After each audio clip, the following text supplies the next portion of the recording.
4 हाथ की शक्ति तब कहना नहीं होता। इसी प्रकार से हनुमान जी महाराज कहते हैं कि कोई बात नहीं, आपका सहयोग करने के लिए हनुमान जी महाराज आप सहयोग करें। पहले तो ये बताया कि हनुमान जी महाराज के पिताजी कितने हैं, सब जगह को जानकारी होगी।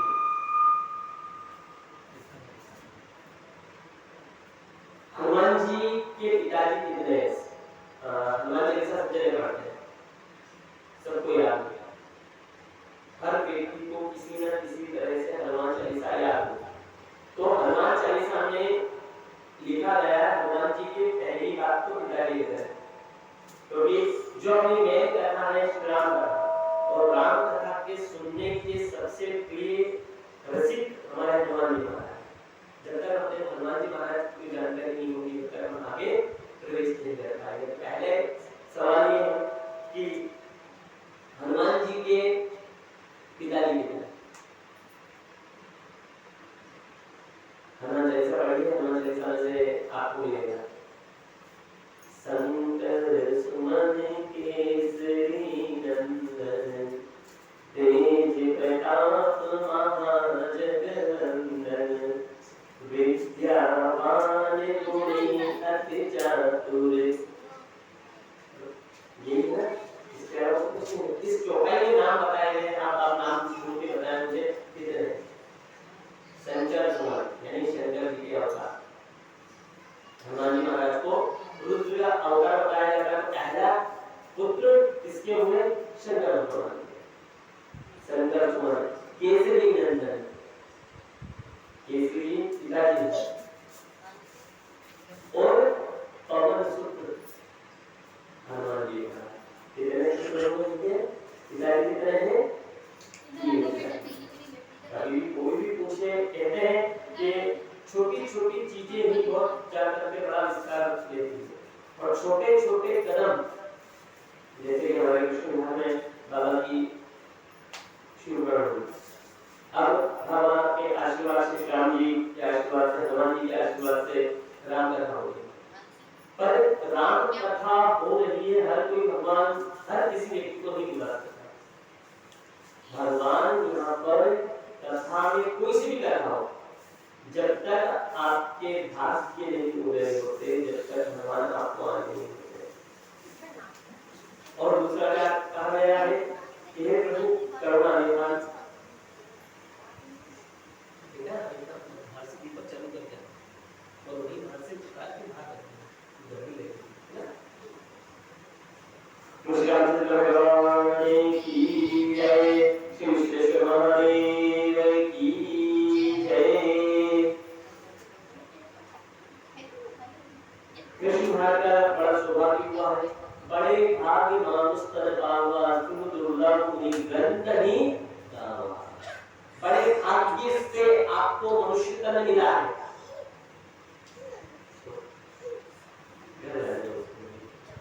बड़े भाग्य से आपको मनुष्य का तन मिला है। पहली बार भारत, मेरे जहां तक जानकारी है 215 टोटल देश है, उसमें से जाकर के अपने को कौन सा देश मिला? भारत देश। और उसमें से भी जाकर के, और बड़े सौभाग्य की बात कौन सी? उसमें से भी जाकर के भगवान ने न तो गाय बनाया, ना बैल बनाया, ना भैंस बनाई, ना कुत्ता बनाया, क्या बनाया? आपने को मनुष्य बनाया। ये बड़ा सौभाग्य की विषय की बात है कि भगवान ने अपने को इतना बड़ा सौभाग्य प्रदान किया है कि भगवान ने अपने मनुष्य तन दिया। मनुष्य तन देने के बाद भी मनुष्य तन तो दिया है, पर कई मनुष्य ऐसे होते हैं जो सोचने समझने की जिसके पास शक्ति नहीं होती। भगवान ने अपने को क्या दिया? उसके से ऊपर से सोचने समझने की शक्ति दी कि क्या सही है, क्या गलत है, क्या करना चाहिए, क्या नहीं करना चाहिए। ये भगवान ने हमको सोचने समझने की शक्ति प्रदान करी। इसके अलावा भी मान लीजिए आपको चाइना में छोड़ देते हैं, भगवान भारत की बाउंड्री से चाइना की बाउंड्री में अगर चले जाते हैं, तो क्या आपको भगवान की कथा सुनने मिलती? क्या आपको भगवान का नाम लेने मिलता? वहाँ की तो भाषा भी है,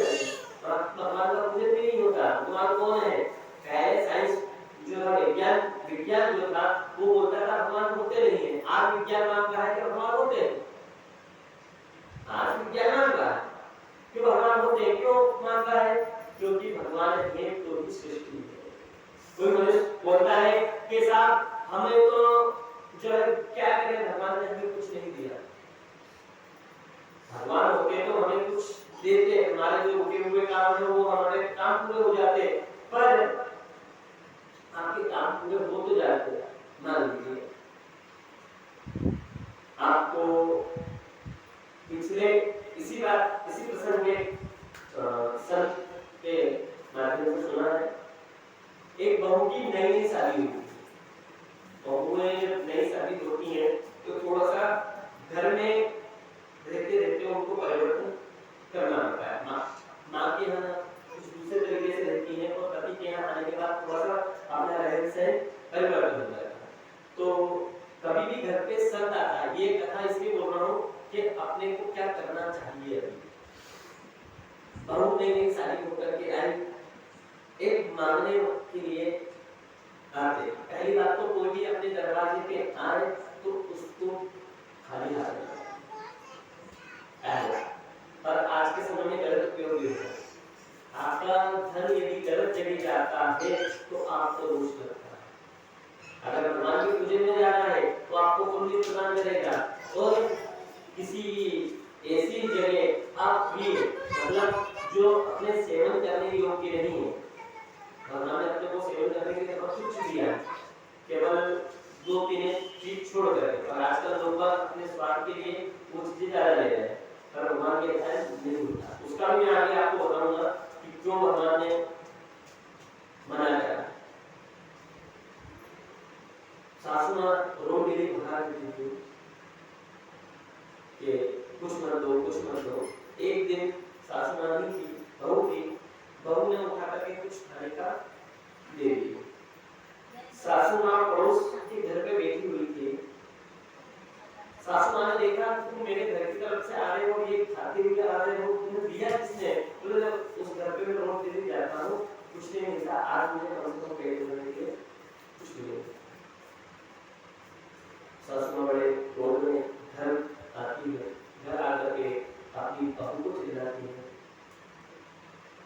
बहू को चिल्लाया, बहू ने थोड़ा सुना और बोला कि माता जी आप जो खा रहे हो बासी खा रहे हो। क्या होगा? सुनने में आपको थोड़ा अटपटा लगेगा, बासी मतलब जबकि बहू ने हाथों हाथ बना कर दे दिया।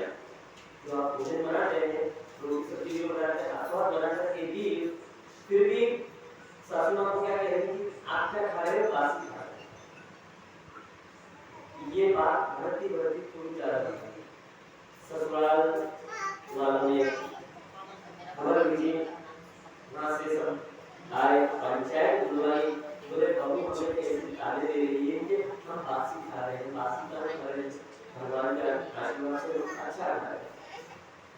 जो लड़की के माता पिता थे, भाई थे, उन्होंने कहा पहली बात तो मेरी बहन, मेरी बेटी ये शब्द बोल नहीं सकती, और अगर उसने बोला है तो बड़ा सोच विचार करके ऐसे नहीं बोला।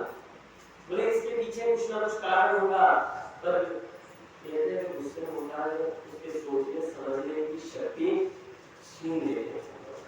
ऐसे ही उनकी शक्ति को छीन लिया। पंचायत में बुलाया गया, पंचायत में बहू बोलती है मैंने सही बोला, गलत नहीं बोला। मतलब बोले आपने पिछले जन्म में कोई पुण्य किया है, तब जाकर के आपको मनुष्य तन मिला है, और मनुष्य तन के बाद भी आपको इतना अच्छा घर-बार मिला है जो आप पेट भर करके भोजन करते हैं। कई मनुष्य ऐसे हैं जिनके पास सुबह खाने को नहीं होगा, रात को जो होगा वो थोड़ा बहुत मेहनत करके आएंगे, उसी से अपनी गृहस्थी चलाएंगे। बुरे में कौन सा गलत? आपने पिछले जन्म में दान पुण्य दिया, तब जाकर के आपका ये बंगला तैयार है, आपका ये सुंदर शरीर तैयार है, आप इसको सजा रहे हो, इस पे खर्चा कर रहे हो, इसको सजाने से कुछ नहीं मिलता। आगे वाला जन्म यदि सुधर जाएगा तो भी काम नहीं। ये मनुष्य जन्म जो मिला है इसको सुधारने के लिए मिला है। जब तक हम इसको सुधारेंगे नहीं, सुधारने के लिए क्या करना चाहिए? भगवान कीर्तन लेगा, एक और दृष्टांत को सुना रखा है श्री रामचरितमानस के अंतर्गत कि ये मन बड़ा चंचल है, तेरा ध्यान नहीं करता, जितना इसे समझाऊं, जितना इसे समझाऊं, उतना ही मचलता है, ये मन बड़ा चंचल है। ये मन बड़ा चंचल है, ये भगवान की भक्ति में नहीं जाएगा। घर से आप निकल जाओगे कि चलो कृष्ण विहार में अपने मंदिर पे आज से 9 दिन, कल से 9 दिन की श्रावण प्रारंभ हुई है, चल करके 2-2.5 घंटे 3 घंटे अपन वहां जाकर क्रिकेट लिए, पर ये नहीं खेल पाएंगे। क्यों? जो आपके पाप है वो कभी भी भगवान की भक्ति में आए नहीं।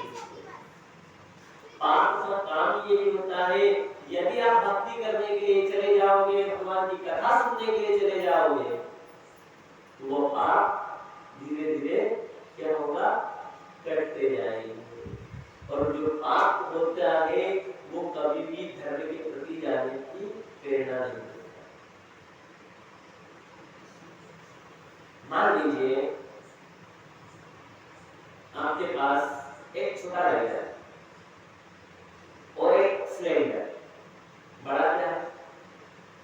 सिलेंडर जो गैस का पहले के समय में, शादियों के समय में उठा करके चलते थे, गैस का, और ऊपर वो गोल गोल लगा हुआ लाइटें बोलते हैं, लाइटें बोलते हैं उसको, लाइटें और लाइटर पुराने समय में चलता था। अब तो उसका जमाना खत्म हो गया।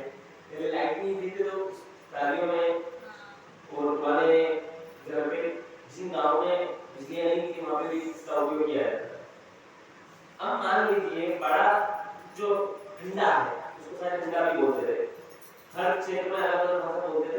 ठंडा और लाइटर, किसकी रोशनी ज्यादा होगी? लाइटर और ठंडा, दो में से किसकी रोशनी ज्यादा होगी? ठंडा जो गैस के ऊपर लगा रहता है उसकी ज्यादा रहेगी, और लाइटर की कम रहेगी। तो जिसकी कम रहेगी उसके पास कौन ज्यादा पसंद करेगा? आज का जमाना अपना ऐसा है कि चकाचौंध की जो दृष्टि है, चकाचौंध की लाइटों का जमाना है, दिखावटीपन का जमाना है। दिखावट जितना जो करता है उसके पास आदमी जाता है। इसको इस तरह से समझ सकते हैं कि हमारे गली की दुकान और मॉल की दुकान, मॉल विशाल मेगा मार्ट मान लो, डी मार्ट मान लो, वेलकम मार्ट मान लो, कोई सी भी मार्ट में आप जाओ तो वहां सजावट करके सामान रखा है। और छोटी दुकान पे जाओगे तो क्या सजावट करके नहीं रखा है, ऐसा कैसे रखा? आप वो चीज जो नॉर्मल 10 रुपए की है, आप छोटी दुकान से वो 10 रुपए की चीज उठाओगे आपको मिल जाएगी, और बड़ी दुकान पे जाओगे वही चीज आपको कितने की मिलेगी? 20 की। तो फर्क कहाँ गया? दिखावा है, दिखावा। आज के समय में भगवान के यहाँ पर भी आते हैं, भगवान के यहाँ आते हैं और दिखाते हैं कि साहब मैं पूजा कर रहा हूँ या मैं कर रहा हूँ। भगवान कहते हैं कि सती चरित्र जब मां सती जननी दक्ष जो थे उनका केवल क्या था, जब शरीर तो पूरा जिंदा था पर यहाँ से वीरभद्र ने सुहाग कर दिया, तब उनको किसका सिर दिखाया था? बकरे। बकरे का स्वभाव क्या होता है? मैं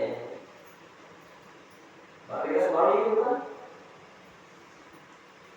तो आज के समय में ये उदाहरण इसलिए शुरुआत में दे रहा हूं कि कथा सुनने से पहले अपना अभिमान एक तरफ रख करके,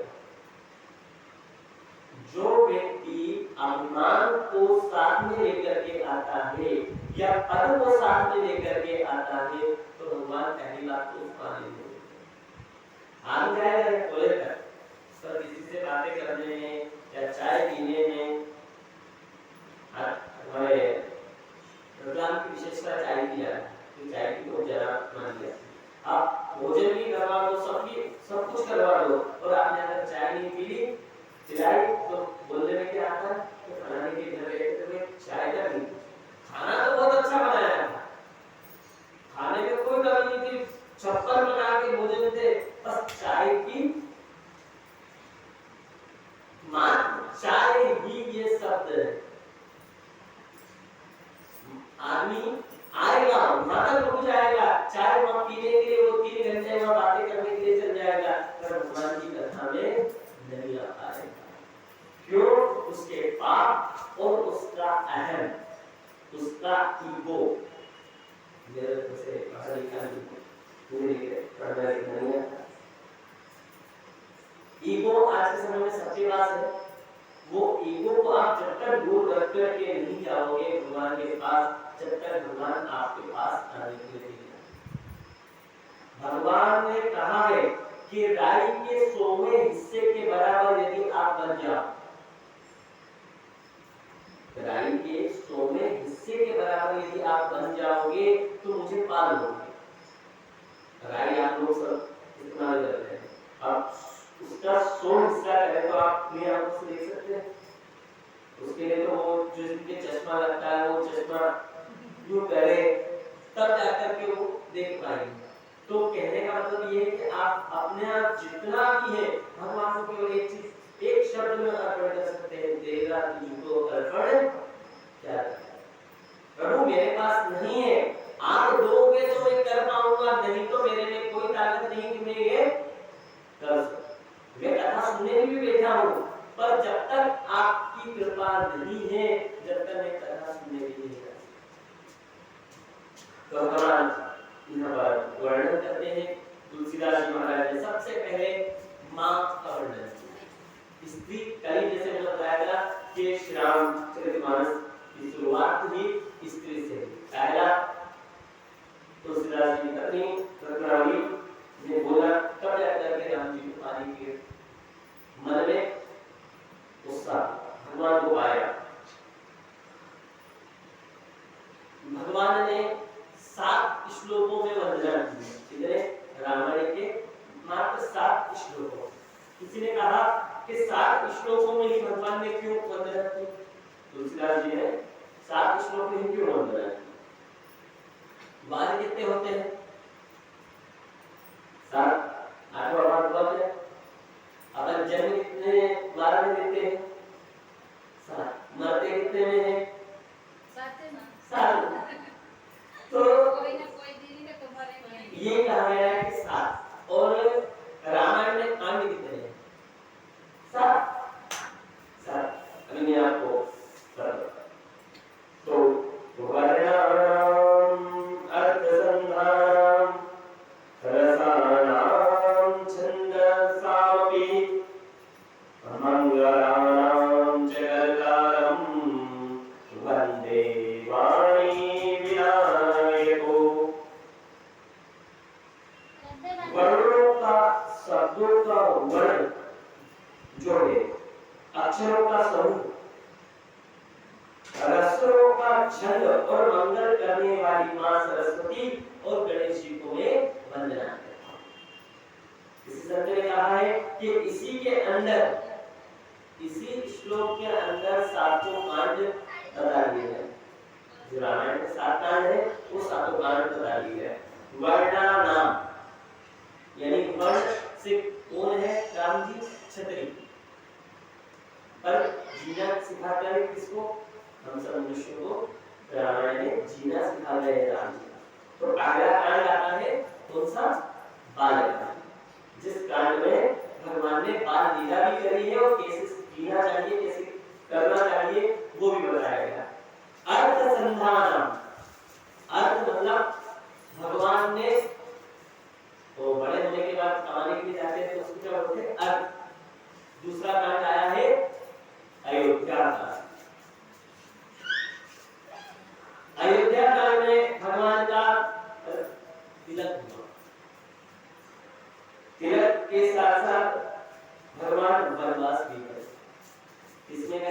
क्योंकि जब आदमी कर्म करता है तो ही उसको फल प्राप्त होता है।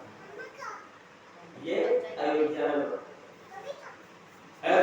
भगवान बता रहे इसी श्लोक में वर्णानाम अर्थ संधानम ये दो मान होता है। रसानाम, रस यानी जो भगवान अरण्य कांड में बताया गया है और मंगल करने वाला बताया गया है। भगवान ने रसा नाम जो रस राक्षसों को मारने के लिए भगवान का प्राकट्य हुआ। राम जी ऐसे नहीं आए, जब मनुष्यों में कष्ट पड़ा तब जाकर के भगवान आए। तो भगवान ने यहाँ राक्षसों का संहार करा। कहाँ पे? अरण्य कांड। पंचवटी भी गए, सुपर्णा की नाक भी काटी, मां शबरी से भी गए। तो किसी भक्त ने कहा है कि शबरी से भी मिले और सुपर्णा की नाक भी काटी। क्या कारण था जो सुपर्णा की नाक कटी?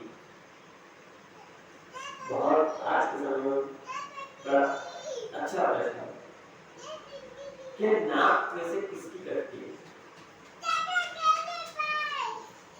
जो गलत कामनाओं को लेकर के भगवान के पास जाता है, या दूसरी भाषा में भगवान होने के जिसको शंका होती है, जो शंका मन में प्रकट करता है, सुपर्णा ने प्रकट की थी भगवान से शंका, ये भगवान नहीं हो। दूसरा, सुपर्णा के मन में काम भावना रह जाती है और भगवान ने कहा है जहाँ राम है काम नहीं, और काम है कहाँ राम है। राम जी के पास जाना है तो काम अपने आप छूट जाता है, और अगर काम के पास जाना है तो राम नाम बोलना छूट जाता है। ये संवाद, इसका ज्यादा विस्तार नारद जी के चरित्र में आएगा। नारद जी का चरित्र आएगा, शिव जी का अनुभव होगा, उसके बाद जब नारद जी की कथा आएगी उसमें विस्तार से इसके चरित्र बताया जाएगा। तो कहते हैं सुपर्णा ने शंका करी थी भगवान कौन है, और दूसरा शबरी ने करी थी भगवान की प्रतीक्षा।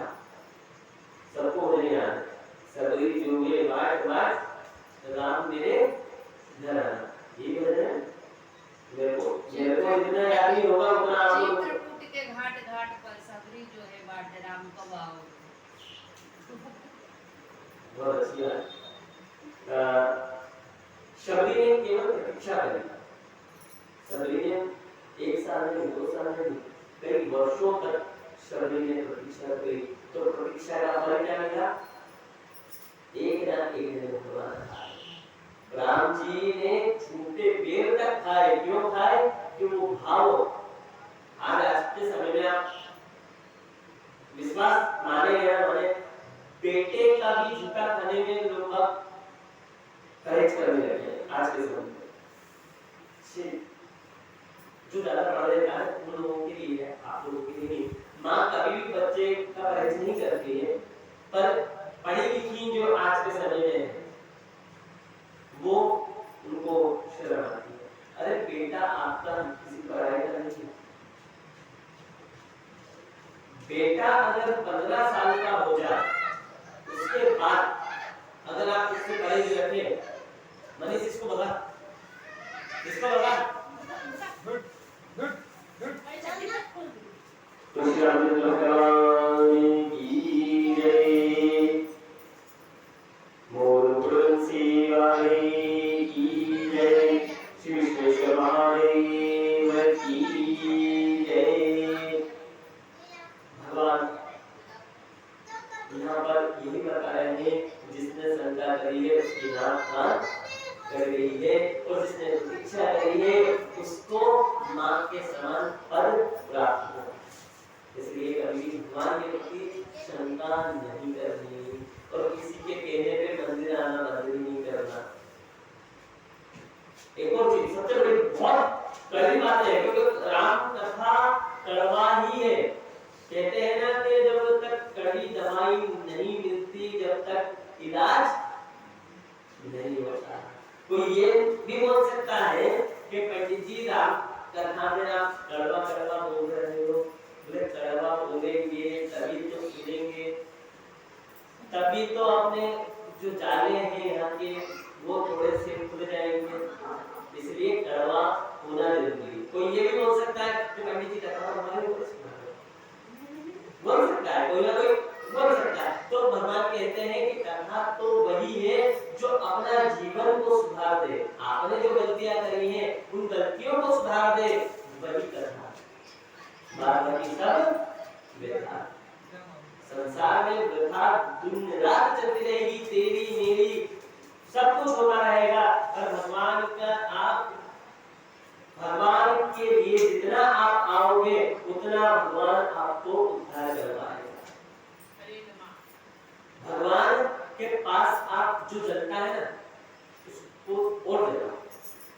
भक्ति करने का सबसे एक बढ़िया आनंद, बहुत बढ़िया। किसी संत ने कहा है कि जो जितना जनता है जिस चीज से उसको जलाओ, क्यों वो जल रहा है ना वो जले। और आपने को भगवान बार-बार मौका दे रहा है कि प्रभु मेरा इतना सौभाग्य है कि मैं एक बार नहीं 10 बार आपके पास आ रहा हूँ। और किसी ने भजन भी लिखा है कि खिड़की खोलो तो तेरा दर्शन लिखा है। क्यों लिखा है कि प्रभु मेरा घर ऐसी जगह बनाना कि जहाँ दरवाजा खोलते से सीधे किसके दर्शन हो, बाबा के दर्शन हो। अरे बड़े भाग्य से ऐसा घर मिलता है कि भगवान के सामने कभी भी किसी भी प्रकार से कोई कुछ भी कहे अपने को कुछ ध्यान नहीं देना। हाँ ये चीज हो सकता है कि कुछ आपको भगवान किसी माध्यम से दंड दे, वो बात अलग। मैं दोनों हाथ बचा रहा हूँ।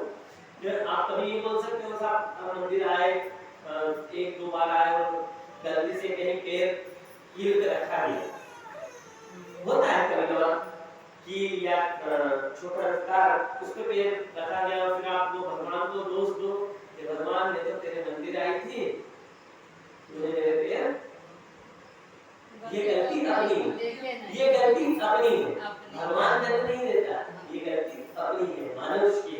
पहली बात तो भगवान के मंदिर में दंड पैर आना चाहिए, पर स्थिति सही नहीं है, मान ली अभी अपने यहाँ की थोड़ी सी स्थिति सही नहीं है तो आप चक्कर के भीतर गए, पर उसके लिए छोटा सा कर लगा कि मंदिर से 2 कदम पहले चप्पल उतार दें, 2 कदम आप मंदिर से लेकर के आओगे तो भगवान आपको पुण्य जितना दे रहा है उसमें थोड़ा सा आशिक मास 17 नंबर में जो होंगे तो 35 नंबर हो जाएंगे।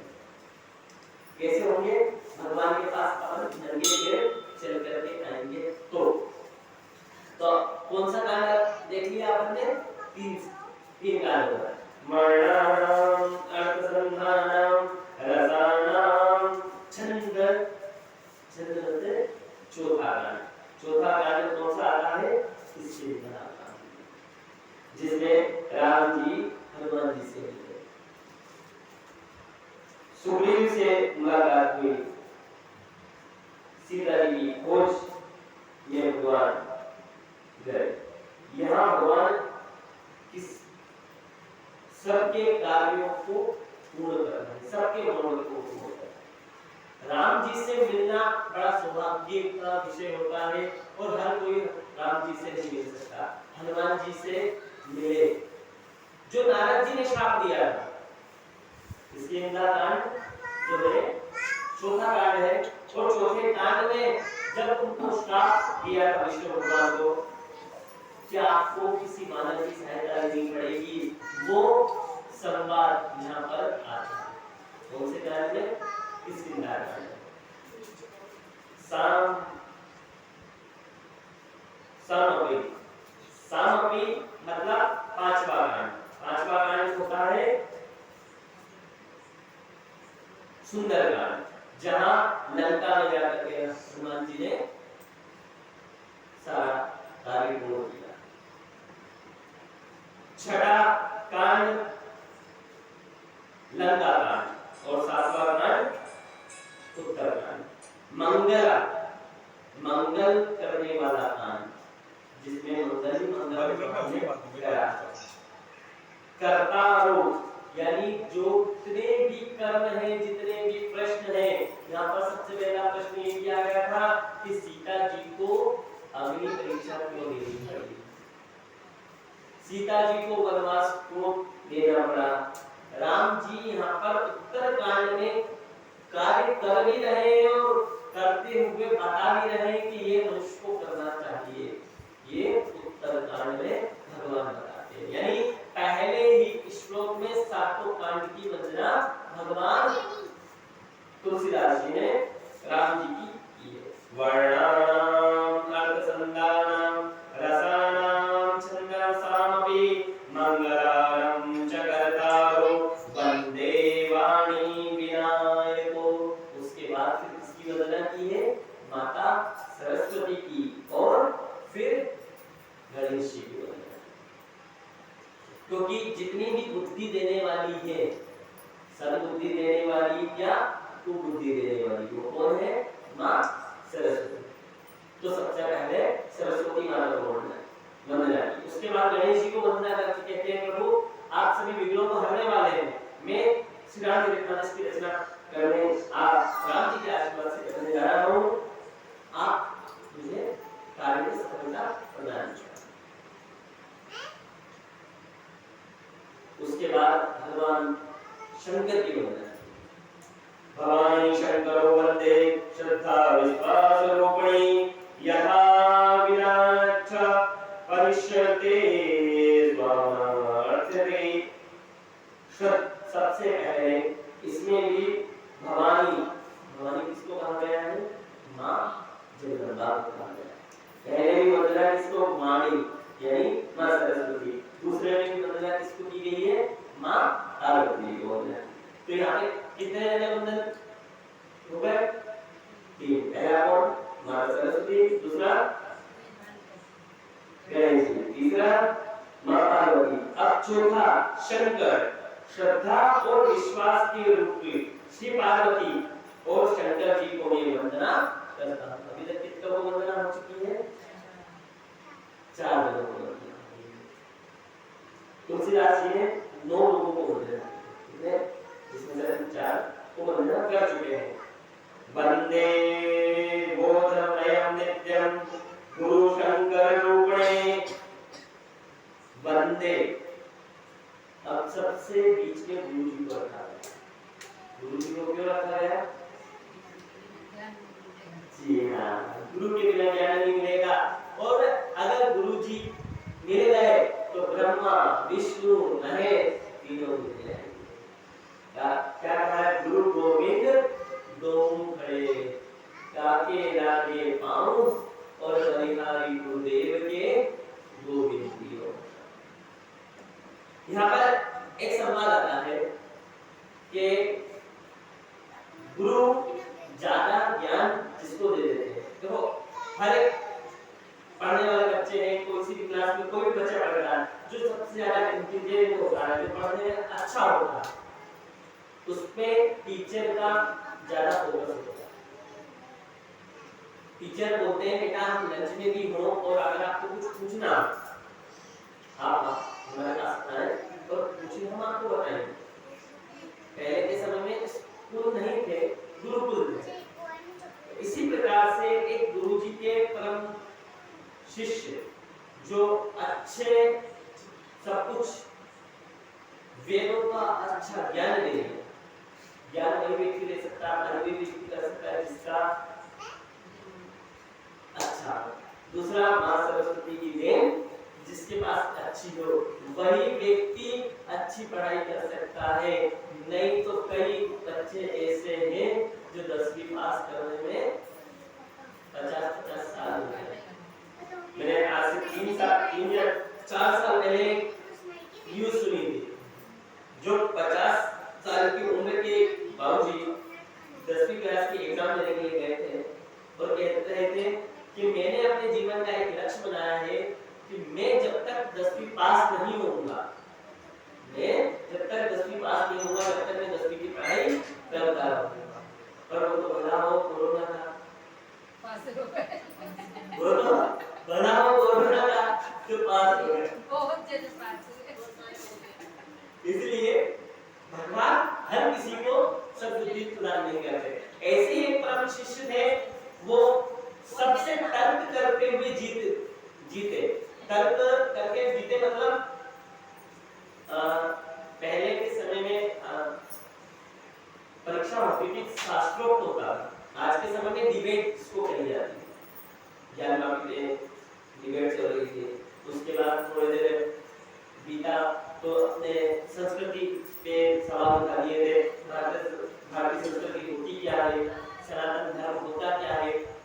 डिबेट चल रही थी, सबने अपने अपने प्रूफ निकाल कर दे दिए। इसको बोलते हैं शास्त्र, यानी शास्त्र के माध्यम से आपस में चर्चा करना, जो जीतता उसको इनाम मिलता, या फिर आप स्कूल की भाषा में समझे, आपको और हमने तो करी होगी, आजकल होता है कि नहीं होता मुझे जानकारी नहीं है। पहले के समय में तात्कालिक भाषण होते थे, आपने भी करे होंगे, है ना? उस समय आपको तुरंत 2 मिनट के अंदर जो लिखा हुआ शब्द है उस पर आपको बोलना है। तो शास्त्रार्थ का मतलब ये होता है कि शास्त्रों में जीतने वाला एक गुरु का शिष्य बहुत अच्छे, सब दूर जीत करके आए, काशी, बनारस, मथुरा में जाकर के अच्छे अच्छे ब्राह्मणों को, विद्वानों को वो अपने ज्ञान से परास्त करके आए। अब गुरु जी के पास खबर पहुंची कि सब आपको पढ़ाया हुआ शिष्य, आपका पढ़ाया हुआ शिष्य बड़ा अच्छा है और आपका नाम रोशन कर, ये बताओ कौन ऐसे माता पिता होंगे, कौन ऐसे गुरु होंगे जो अपने बेटे का या अपने शिष्य का नाम सुनकर के खुश ना। आज के समय में माता पिता चाहते क्या है कि मेरा बेटा ऐसा काम करे जो मेरे उसके नाम से जाना है, यही माता पिता चाहते हैं, इससे ज्यादा कोई भी नहीं चाहता। ना उनको गाड़ी से मतलब आपकी, ना आपके बंगले से मतलब, ना आप क्या खा रहे हो उससे मतलब, बस ये है कि भगवान के आशीर्वाद से मेरी जो इज्जत है उसको तुम बढ़ा। यही हर माता पिता का सपना होता है, गुरु का भी यही सपना होता है। गुरु के पास खबर पहुंची, गुरु भी बड़े खुश हुए, शिष्य आया, गुरु ने पूछा, हे शिष्य तुम एक चीज बताओ कि तुम सबको हरा करके आ गए, अब दुनिया में कोई ऐसा बचा तो नहीं? ये आज के समय के ऊपर है। वो बड़े प्यार से क्या बोलता है गुरुदेव को, वो ईगो बहुत जल्दी आता है, घमंड आ गया, मैं सबको हरा करके आ गया। वो बोलता है केवल एक गम है, आपको हराना। आज के समय में बेटे की कसम नहीं छोड़ते नहीं, कोई मौका मिलता है तो सुनाई देते हैं कि तुमने तब तक तुम्हारी कहानी क्या करा। आज ईमानदारी से अपने दिल पे हाथ रख करके सोचना कि आप अपनी मेहनत से 10 बाय 40 का प्लाट भी खरीद पाओगे। आप जो कमा रहे हो आज आपकी कमाई देख लो, क्या उस कमाई से आपके परिवार को चला सकते हो, या आप मकान खरीद सकते हो, या मकान बना सकते हो? आप कर सकते हो ईमानदारी से? कोई भी नहीं है। जब तक माता पिता का आशीर्वाद, माता पिता की संपत्ति नहीं होगी आपके पास, जब तक आप कुछ भी नहीं कर पाएंगे। क्योंकि नियम, जैसे मान ले स्कूल में अपन पढ़ते हैं, स्कूल में अपन पढ़ने गए, अगर बच्चों को अनाराम नहीं सिखाया, 1 2 3 नहीं सिखाए, अनाराम 1 2 3 ABCD अगर नहीं सिखाए तो क्या आपको पढ़ सकता है? वर्णमाला का ज्ञान नहीं हुआ तो क्या मात्राओं का ज्ञान नहीं होगा तो क्या वो पढ़ सकता है? क्या वो बोल सकता है? इसी प्रकार से माता पिता आपको आपका पीछे बैकग्राउंड नहीं दे, बैकग्राउंड से मतलब आपको ये टेबल है कि बेटा ये टेबल ये बनी हुई है, इस टेबल को अब तुम इस टेबल से 4 टेबल करो या इसको खत्म करो, तुम्हारा है। तो किसी ने कहा है पूत कपूत क्यों धन संचे, पूत सपूत क्यों धन संचे। अगर लड़का आपका समझदार है, आपने गुण दिए हैं, रामचरितमानस एक बार सुनने से, एक बार पढ़ने से आप ये सोचो कि राम जी की तरह बन जाओ, नहीं बन पाओ। मैं भी पूरी तरह से रामचरितमानस आपको पूरी तरह से नहीं समझा पाऊं, क्योंकि मैं खुद सीख रहा हूं। आप पहला अवसर है मेरा जो मैं रामचरितमानस करने का सौभाग्य मुझे प्राप्त हुआ। वो भी भगवान विश्वेश्वर महादेव की कुछ असीम कृपा रही। किसी के शब्द ऐसे थे कि पंडित जी राम कथा अधिक मास में होना चाहिए, अपने यहाँ हुई नहीं है, अपने यहाँ कोई भी कथा वगैरह नहीं हुई, तो हम लोग सब चाहते हैं कि मंदिर हो। ठीक है, जिसने भी बोला राम जी की मर्जी, बुलवाने वाले हमारे विश्वेश्वर महादेव उन्होंने बुलवा दिया और भगवान का नाम। तो भगवान की इच्छा होगी तो ये काम हुआ, नहीं तो अपन अभी सब जने अपने घर में साया कर रहे हैं ना, सभी अपने अपने घर में भोजन करके मोबाइल चला रहे होते या टीवी देख रहे होते, इससे ज्यादा अपन कुछ नहीं करते। पर ये सौभाग्य अपना है, ये अपना सौभाग्य है जो अपने को भगवान राम जी की कथा सुनने को मिली। दूसरी, राम जी की कथा सुनने के लिए भगवान शंकर और भगवान हनुमान जी हमारे हमेशा तैयार। शिव पुराण भी बाबा ने सुनी, और बाबा ने बोला शिव पुराण, बोले हम दोनों ने 4-5 लोगों ने सुनी, कोई बात नहीं, अब राम कथा हम जो है पूरी कॉलोनी को सुना। तो आप कितना बड़ा सौभाग्य दीजिए। एक और बड़ा सौभाग्य शिखर भी बनता है, सबको मालूम। तो कितना बड़ा सौभाग्य कि शिखर भी बन रहा है इधर बाबा का, और बाबा राम जी की कथा भी सुन रहे हैं और अपना काम भी कर रहे हैं। ये बड़े अपने सौभाग्य की बात है। गुरु से कहने लगे कि गुरु जी मैं आपको हराना चाहता हूँ। ये संवाद हमें इसलिए सुनाना पड़ रहा है कि आज के समय में बच्चे जो भी बोलते हैं कि पिताजी आप हमारे लिए क्या करते हो, या आज तक आपने हमारे लिए क्या करा, इसलिए ये संवाद सुनाया। कभी भी अपने माता पिता से ये मत पूछो कि माता पिता आपने हमारे लिए क्या किया। माता पिता के आशीर्वाद से आप इस दुनिया में आए हो, नहीं तो आज के समय में ट्रेंड फैशन चल रहा है, हम दो और हमारा एक, इसके अलावा और कोई फैशन नहीं चल रहा है।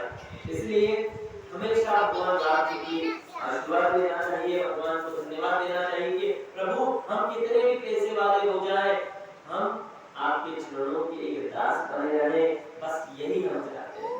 तो भगवान यहाँ पर कह रहे हैं कि ज्ञान में नित्य शंकर रूपणी गुरु जी को वंदना करता हूँ, जिनकी असीम आशीर्वाद से मैं आप मुझ पर आशीर्वाद बना। सीताराम गुणोगान पुण्यारण्य विहारिणो वंदे विष्णु विश्वविद कबीर कबीर। सीताराम जी के गुणों समूह रूप पवित्र में वन विहार करने वाले, विश्व विज्ञान में कवि और कवीश्वर, कवि और कवीश्वर वाल्मीकि जी। यहाँ पर प्रसंग आ रहा है कि वाल्मीकि जी ने रामायण लिखी थी, पहले कुछ अधूरी रह गई। यहाँ पे दो तर्कपूर्ण संवाद है, तो दोनों तर्कों संवाद को बताऊंगा। फिर कहा जाता है कि एक जगह ये भी संवाद आया कि हनुमान जी राम कथा लिख रहे थे, हनुमान जी राम कथा लिख रहे थे, वाल्मीकि जी आए और वाल्मीकि जी ने आकर के उस राम कथा को फेंक दिया। तो हनुमान जी ने कहा कि आपने वाल्मीकि जी ने मेरी राम कथा जो लिख रहा था, आपने इसको फेंका है, इसलिए आपको दोबारा जन्म लेना पड़ेगा, तब जाकर के आप राम जी की पूरी जीवन शैली। वही वाल्मीकि जी तुलसीदास जी बने हैं, और वही तुलसीदास जी आज रामायण को लिख रहे हैं। बोले मैं वाल्मीकि जी की भी वंदना करता हूँ और हनुमान जी की भी वंदना करता हूँ कि हे हनुमान जी महाराज, आपके आशीर्वाद से मैंने ये रामचरित मानस लिखने का अवसर प्राप्त। अब यहाँ पर कहा गया है कि रामायण 4 जगह हो रही है। रामायण जो संवाद हो रहा है वो 4 जगह चल रहा है। पहला कहा तुलसीदास, चित्रकूट के घाट पर भगवान आप रावण लिख रहे हैं, पर किसको सुना रहे हैं? देखो वक्ता तो बोलेगा अकेला, वक्ता जो होगा वो अकेला बोलेगा, सुनने वाले जब तक नहीं होंगे तो किसको सुनाएगा? तो कहा गया है कि मन रूपी अपना मन जो है वो भगवान का भक्ति नहीं करता, तो मन रूपी को तुलसीदास जी महाराज पहली कथा सुना। दूसरी कथा थोड़ा चल रही है, दूसरी कथा कैलाश पर्वत पे चल रही है। कौन किसको सुना रहा है? कैलाश पे कौन किसको सुना रहा है? बोले बाबा पार्वती जी को कथा सुना रहे हैं। और तीसरी कथा याज्ञवल्क्य जी भरद्वाज जी को सुना रहे हैं। याज्ञवल्क्य ऋषि जो है भरद्वाज जी को सुना रहे हैं। उनके भरद्वाज जी के मन में ये शंका आ गई कि राम जी कौन है? दशरथ के जाए राम, क्या कहा कि दशरथ के जाए राम या पत्नी के वियोग में जो वन वन भटक रहे हैं राम, कौन से राम की वंदना करते हैं?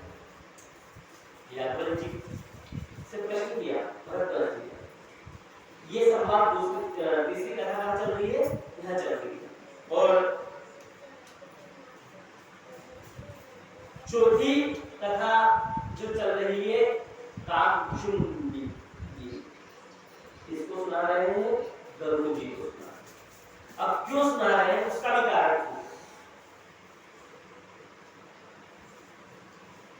जब लक्ष्मण जी युद्ध हुआ, नाग फांस से लक्ष्मण जी बंधे और गरुड़ जी को याद किया गया कि आप नाग फांस को काटो, तो आपको घमंड आ, पूरी कथा जो भी है वो पूरी घमंड में है, ईगो पॉइंट पे लेकर के पूरी कथा है। क्या है? तो कहते हैं कि वो कौन से भगवान है जिनको मेरी सहायता लेनी पड़ेगी। अर्जुन जी से बोल रहे हैं गरुड़ जी महाराज कि गरुड़ जी महाराज ने लक्ष्मण जी को नाग फांस से मुक्त किया। ये कथा सुनी हो तो ठीक, नहीं तो जब राम जी का युद्ध चल रहा था, शक्तिमान नाग फांस में बंधे, आपको बुलाया, आपने खोला, मन में शंका वही उत्पन्न हो गई कि ये दशरथ के जाए पुत्र है जो भाभी के वियोग में, कल मैंने जिसे कहा था क्या कहा था उसमें कि भाभी माँ आप जिसको बोलते हो उनकी चूड़ी तक नहीं पहचानी थी। किसने? लक्ष्मण जी। वही लक्ष्मण जी नाग फांस में बंधे हुए, जिनको कहा जाता है शेष अवतार, जिनको कहा जाता है शेष अवतार। अगर ये शेष अवतार है, अगर ये भगवान है, तो खुद मुक्त क्यों नहीं होगा? यहाँ कहा गया है कि भगवान मर्यादा पुरुषोत्तम में आए। काय में आए हैं? मर्यादा में। भगवान ने कहा है मैं सबको यहाँ पर मर्यादित रह करके जीना सिखा। और उधर कृष्ण भगवान राम कहते हैं कि मैं जो कर रहा हूं वो तुम्हें करना चाहिए, और श्री कृष्ण भगवान कहते हैं कि जो मैं कह रहा हूं वो तुम्हें करना चाहिए, जो मैं कर रहा हूं वो नहीं करना चाहिए। जैसे मान लीजिए आप किसी भी से कुछ हुनर सीखते हैं, बड़ा आदमी हो जाता है, बच्चा बड़ा होता है, हुनर सीखता है, हुनर सिखाने वाला अपना हुनर सिखा देता है, और कितने भी हुनर रखने वाला उसमें एक ना एक कोई एक होगा। श्री राम आवाज पूरी नजर शिव विश्वेश्वर महादेव की जय, रामचंद्र भगवान की जय।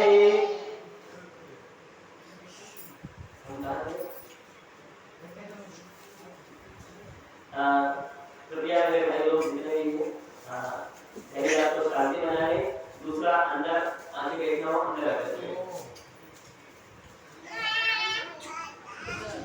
कहते हैं प्रसंग जो चलता है उसका क्रम भी टूट जाता है। कहाँ था मुझे मर्यादा पुरुषोत्तम। राम जी मर्यादा पुरुषोत्तम राम लक्ष्मण यही है जो भगवान है, ये मेरे मन में शंका उत्पन्न हो गई है। अगर ये शंका जिसके मन में उत्पन्न हो गई वो कभी भी भगवान को मान नहीं सकता। कुसुम जी महाराज सुना रहे हैं वही कथा जो तुलसीदास जी महाराज जी वही कथा राम जी की माता पार्वती जी को भोलेनाथ सुना रहे। माता पार्वती जी ने भी शंका करी थी। क्या शंका करी थी कि पत्नी वियोग में घूमते फिर रहे राम, जिनके आप दिन रात रटते रहते हो, उन राम को रटने से पत्नी वियोग में अगर घूम रहे हैं तो ये राम आप जिनका जप कर रहे हो वो नहीं, ये पुरुष है। भगवान ने कहा समझाया नहीं समझे कोई बात। यहाँ पर कहते हैं भगवान वेदों पुराणों के अनेक वेद शास्त्रों के से संपन्न जो रामायण वर्णित है और कुछ अन्य सभी श्री रघुनंदन जी की कथा को तुलसीदास जी अपने अंतकरण की सुख के लिए अत्यंत मोहिनी भाषा में वर्णन कर रहे हैं। क्या कहते हैं? जो सुमिरत सिद्धि होय ज्ञान नयन रवि बरनन करौ अनुग्रह सोय बुद्धि रस शुभ गुण सन। जिन्हें स्मरण करने से सब कार्य सिद्ध हो जाते हैं, जो गुणों के स्वामी हैं, जो सुंदर हाथी के मुख वाले हैं, वे ही बुद्धि राशि में शुभ गुणों के दाता गणेश जी को मैं प्रणाम करता हूं। हे गणेश जी, आप में जो रामायण लिखने जा रहा हूं उसका वर्णन। पहले श्लोक में 7 चीज समझाई थी, उसमें एक चीज नहीं समझी कि गणेश जी को श्लोक पढ़ा तो याद है। राम जी की राशि कौन सी है? मेष, वृषभ, मिथुन, तुला, वृश्चिक, धनु, फिर क्या है? अच्छा 12 राशि किस किस को याद है? अपने आप बता दो कि क्या राम जी की राशि है? मेष, वृषभ, मिथुन, कर्क, सिंह, कन्या, तुला, वृश्चिक, धनु, मकर, कुंभ, मीन। तो 7वें नंबर की कौन सी है? तुला। 7वें नंबर की राशि तुला। तो 7 श्लोकों में 7 कांडों में इसीलिए रामायण को तुलसीदास जी महाराज ने लिखा। मुख हुए चालन पांगुलम गिरिजाग्रह, जो मुंह से नहीं बोल सकता, जो पैर से नहीं चल सकता, वो भी राम जी की कृपा से सुंदर बोलने में लगता है। लंगड़ा लूला पहाड़ चढ़ने लगता है। वे कलयुग के सभी पापों को जलाने वाले, भस्म करने वाले दामन भगवान राम जी को मैं वंदन करता हूं। अब दूसरी बात ये कही जाती है कि रामायण में क्या क्या है? रामायण में क्या क्या है? तो रामायण अच्छा है अपने यहाँ हो रही है, और मैं तो ये चाहूंगा कि जितनी अपनी युवा पीढ़ी है वो अधिक से अधिक आए और रामायण की चीजों को समझे। रामायण उन्हीं के लिए सिद्ध। रामायण में है श्लोक, छंद, दोहा, चौपाई और सुर। क्या कितनी चीजें हैं इसमें? 5। अब 5 चीजों को अपन अच्छे से समझते हैं कि क्या क्या चीजें हैं, इससे क्या होगा। पहले समझते हैं छंद। पहला जो भगवान ने श्लोक लिखा है वो अनुष्टुप छंद में लिखा है। वर्णानाम अर्थसंधानाम रसानाम छंदसामपि मंगलानाम नाम चक्रकारम वंदे वाणी विनायको। ये उपमा छंद अलंकार में लिखा गया है और ये छंद में क्यों लिखा है इसका कारण भी सुने। सबसे पहली चीज कहते हैं ना किसी चीज का रीजन होता है। आज अगर 25 रुपए दे रहे हैं तो उसका रीजन क्या मिल रहा है, बदले में 1 लीटर दूध। दूध से चाय भी बना रहे हैं, दूध से दही भी जम रहा है, दूध से मक्खन भी बन रहा है। दूध जब मक्खन बन जाएगा, मक्खन के बाद फिर क्या बनता है, घी। कितने काम हो रहे हैं। इसी प्रकार से कोई भी चीज के रीजन होता है। तो छंद का रीजन क्या है, 6 लोगों का प्रधानता बताई गई है। आपको बताएंगे 6 चीज के लिए। रामायण जिसने पढ़ी होगी, जिसने कभी साल में 2 बार या 10 बार या अब तक 6 बार भी अगर जिसने रामायण पढ़ी होगी, वो बता सकेगा कि छंद का क्या विशेषता है। उसके बाद मेरे को पता होगा, पर आप लोगों को मालूम हो तो ठीक, नहीं तो फिर मैं कहूँ आप ही बता दीजिए। कृष्ण भगवान की जय, श्री विश्वेश्वर महादेव की जय। इसको आप अपने माइंड में जरूर बिठाइए। कभी भी कोई भी प्रश्न पूछे तो अपने माइंड में रहे। बहुत सरल चीज है। पूरी रामायण आप नहीं याद रख सकते, ये 5 चीजें जो मैंने बताई है, श्लोक, छंद, दोहा, चौपाई और सुर, ये आप 5 चीज याद रख लोगे तो क्या बोल रहे हैं, सोरठा। सबसे पहले करते हैं छंद से शुरू, गिनना। अब आप ही गिनना। राम जी, लक्ष्मण, भरत, शत्रुघ्न, सीता जी, हनुमान जी। इन 6 के अलावा राम लक्ष्मण विशेष कौन पात्र है?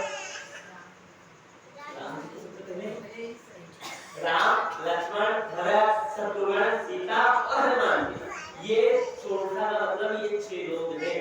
इन 6 के आशीर्वाद से ही मनुष्य जीवन में परिवर्तन आ सकता है।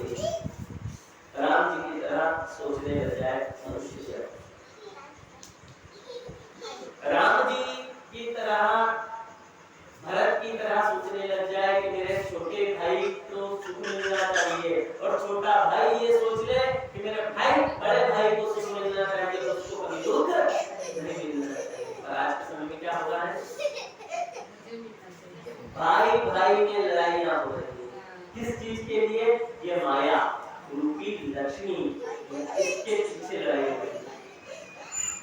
ये रामायण हमको ये सिखाती है। चारों भाई हैं, चारों मिलजुल करके रह रहे हैं, तो रामायण हमको ये सिखाती है। हम कितने भी भाई हैं, कोशिश करें कि एक साथ रहें। अगर एक साथ नहीं रह पा रहे हैं, कोई नौकरी की वजह से बाहर है, कोई किस वजह से बाहर है, और 30 के बाद जब आए तब साथ रहें। वो वाली बात है कि बंद मुट्ठी की ताकत एक होती है, और एक लकड़ी का ले ले उसको तोड़ने की बारी आए तो क्या होगा, एक जल्दी से टूट जाएगी और मुट्ठी कभी नहीं टूटेगी। इसलिए रामायण हमको ये सिखाती है कि सब लोगों को साथ में रहना चाहिए। सीता जी क्या सिखाती है, सीता जी ये सिखाती है कि देवर के साथ कैसे रहे, सास ससुर के साथ कैसे रहे, सास के साथ कैसा बोलना चाहिए, सास के साथ कैसे रहना चाहिए, ससुर के साथ कैसे रहना चाहिए, ये चीज मां सीता सिखाती। हनुमान जी क्या सिखाते हैं, ये तो भी आपके 4-5 लोगों की बात। छठा, हनुमान जी क्या सिखाते हैं, हनुमान जी ये कहते हैं कि सबसे छोटे बनकर रहोगे तो बड़े फायदे में रहोगे। जो घर में सबसे छोटा होता है उसके कोई जिम्मेदारी नहीं होती। क्यों नहीं होती, सब बड़े हैं, परवार काम करने के लिए बैठे हैं, अपने को क्या। तो हनुमान जी यही बोल रहे हैं कि सबसे छोटा बन जाओ, भगवान के चरणों में पड़े रहो, अपने माता पिता के चरणों में पड़े रहो। गुरु के चरणों में अगर आप रहे, माता पिता के चरणों में रहे, तो आपको इस दुनिया में तरक्की करने से कोई भी रोक नहीं सकता। तो ये 6 चीज, सोरठा, छंद आपको ये चीज सिखाता। श्लोक, श्लोक आपको क्या सिखाता, श्लोक सिखाता है पिछले जन्म में आपने पुण्य करे तो ये लोग सुधर गया, अब इस जन्म में आप पुण्य करोगे तो आपका दूसरा जन्म सुधर जाएगा। किसी ने कहा है कि मुझे इस जन्म की कोई परवाह नहीं। अच्छा, ये प्रसंग यहाँ से शुरुआत होता है कि एक भक्त भजन करता है, भगवान का नाम लेता है, और नाम लेते लेते वो जो ज्यादा जानकार होते हैं, जो ज्यादा पढ़े लिखे होते हैं ना, वो थोड़ा सा ज्ञान ज्यादा दे देते हैं। तो कहने लगा कि एक काम करो, तुम ये मंत्र थोड़ा सा गलत बोल रहे हो,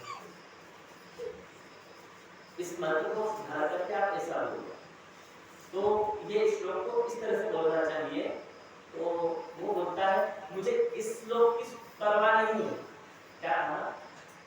मुझे इस श्लोक की परवाह नहीं है, इस श्लोक में भगवान ने मुझे दे दिया तो दे दिया, मनुष्य जन्म मिला है। श्री कृष्ण भगवान की जय, गौर तुलसी वाले की जय, सावरिया से की जय, शिव विश्वेश्वर महादेव की जय। एक भजन याद आया है, इसके बाद एक छोटा सा भजन सुनाते हैं, उसके बाद आगे की ओर प्रस्थान करते हैं। शिव विश्वेश्वर महादेव की जय, श्री रामचंद्र भगवान की जय, गौर तुलसी वाले की जय। मान मेरा कहना नहीं तो पछताएगा, माटी का खिलौना माटी में मिल जाएगा।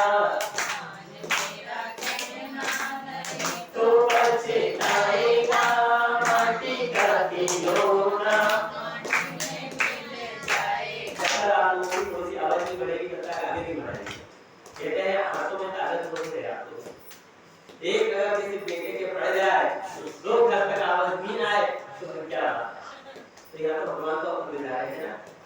मान मेरा कहना नहीं तो पछताएगा, माटी का खिलौना माटी में मिल जाएगा।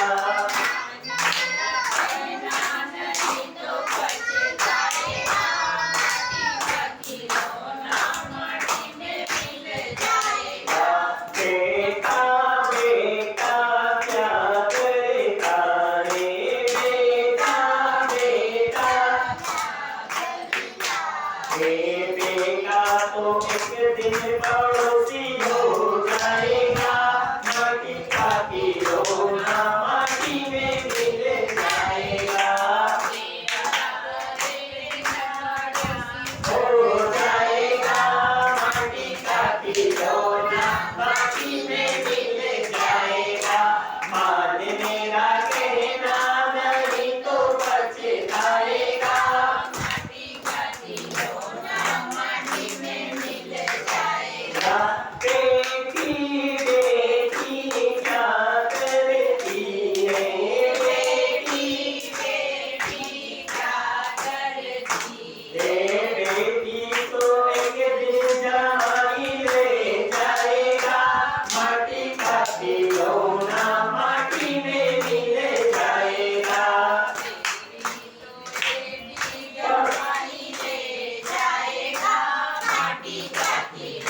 तो कहता है मैं ये दुनिया के बंधनों में फंसने से कोई मतलब नहीं, ये सारा जाल ये यहीं पे रुका है।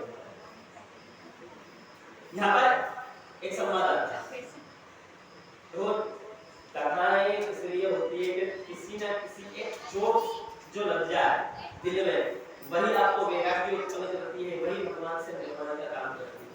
रत्नावली के केवल एक शब्द कहने पे, शरीर सुंदर शरीर पे तुम प्यार करते हो, उस प्यार से कोई मतलब नहीं। इतना इससे आधा भी प्रेम अगर राम जी से करा होता तुम्हारा जीवन बदल जाए, और आज जीवन बदला उन्होंने किया।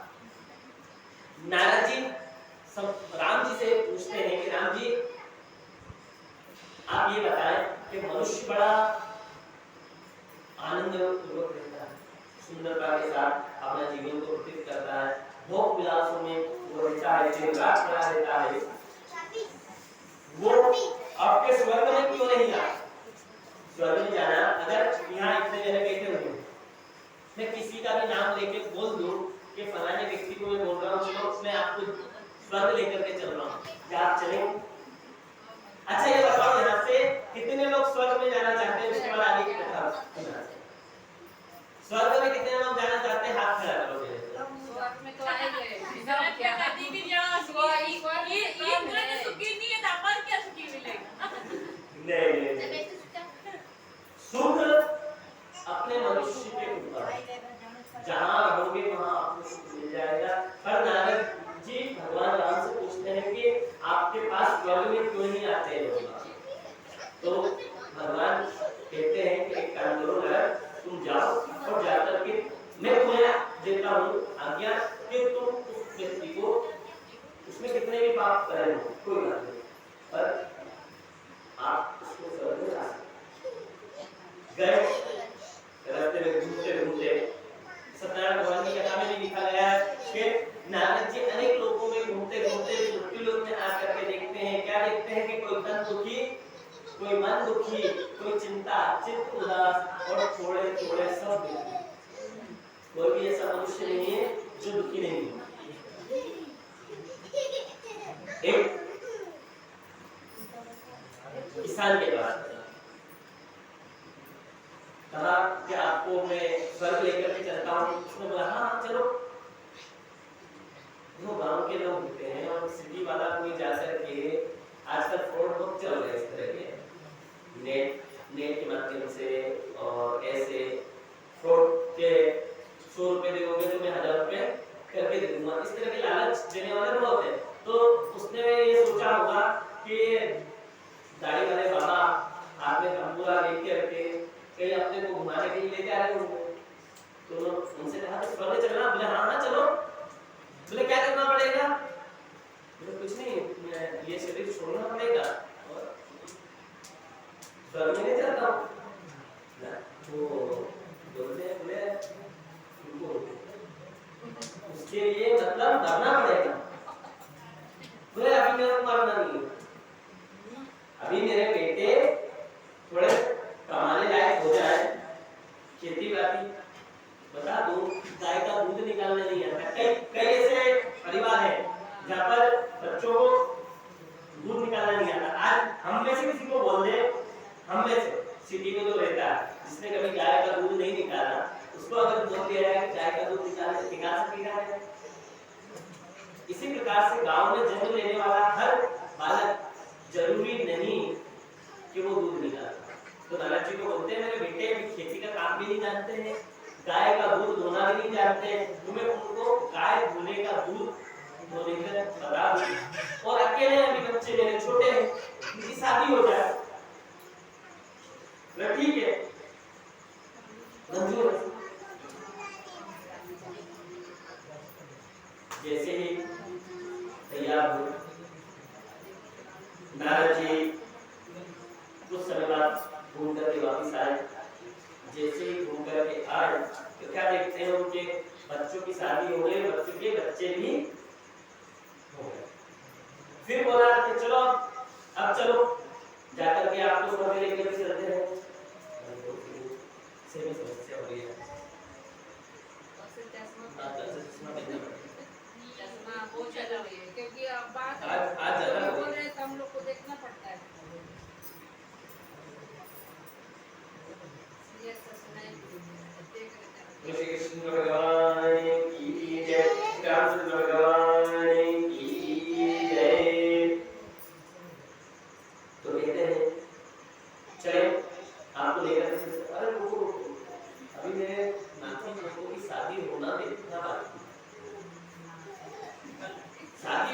देखना बाकी है। बोले ठीक है नारद जी फिर घूम करके आए। जैसे ही घूम करके आए तो क्या देखा कि नाती की शादी तो नहीं हुई पर गोविंदा नमो नमः दादाजी के फोटो पे माला लगी हुई। पर नारद जी पहचान गए पूर्व जन्म में बेल बन करके आया। ये कहता इसलिए सुना रहा हूँ कि मनुष्य को क्या बाद में परेशानी होती जो ज्यादा लालच में पड़ा रहता है उसके लिए बेल बन करके आए। मनुष्य का जीवन यही है कि पहले अच्छा अपना जीवन बीत जाता है उसके बाद बेल की तरह कमा करके किसके लिए रखते जाता है बच्चे के लिए।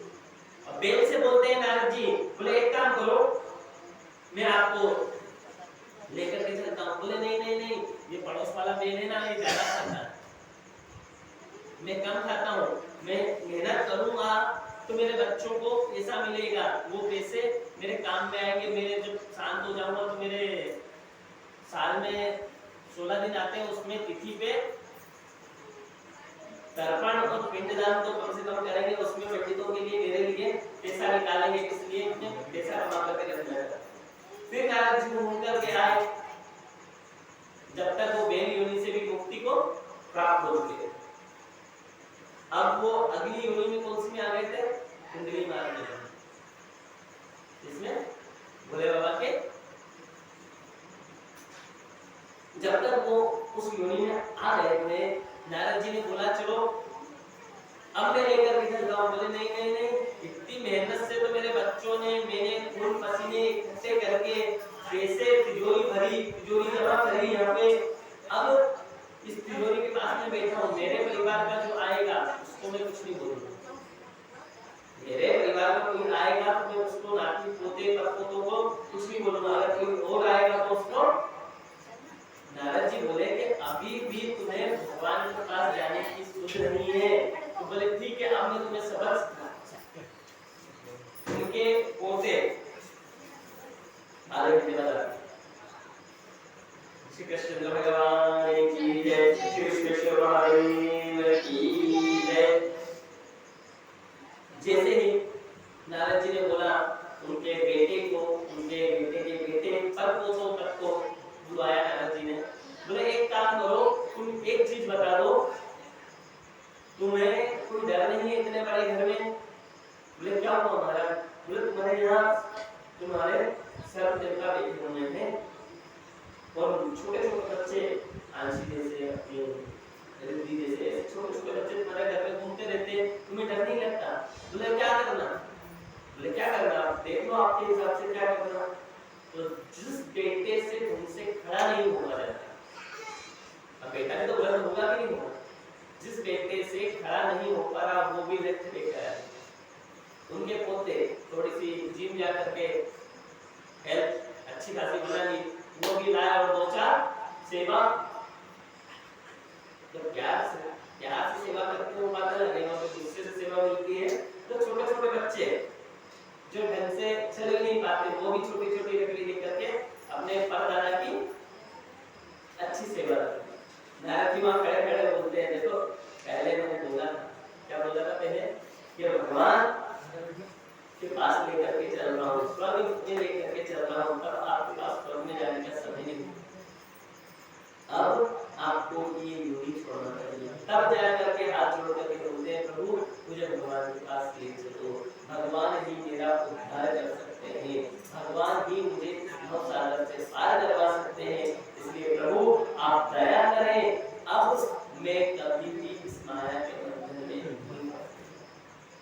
रामायण यही सिखा रही है माया के बंधन में ज्यादा नहीं फंस रहा। अयोध्या नाम जैसे ही आएगा वैसे ही इसका विस्तार से रामचरितमानस में कहा गया है। ये हो गया अपना छंद और श्लोक दोहा। दोहे का अर्थ होता है कि दो जने होकर परमात्मा और भक्त भगवान और भक्त आपस में मिलकर के दोनों जब तक एक नहीं होंगे जब तक आपकी भक्ति नहीं बढ़ेगी। दोहे का अर्थ ये है। और चौपाई का अर्थ क्या है। चार चीज बड़ी विशेष है।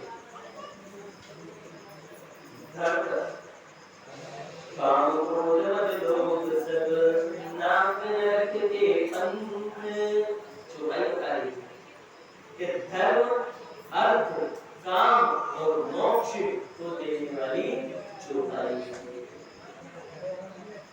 रामचरितमानस में ये चौथे नंबर। और सोरठा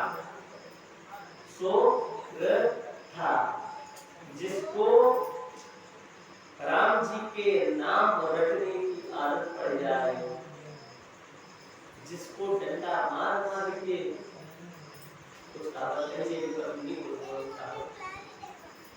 कभी अभी विवाद उसी चीज के विवाद ज्यादा चल रहा है, डिबेट ज्यादा हो रही है उसी चीज पे।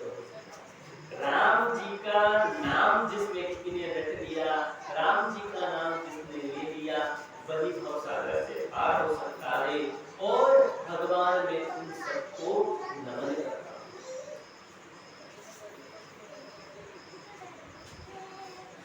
श्री राम जय राम जय जय राम, श्री राम जय राम जय जय राम, श्री राम जय राम जय जय राम, श्री राम जय राम जय जय राम, श्री राम जय राम जय जय राम, श्री राम जय राम जय जय राम।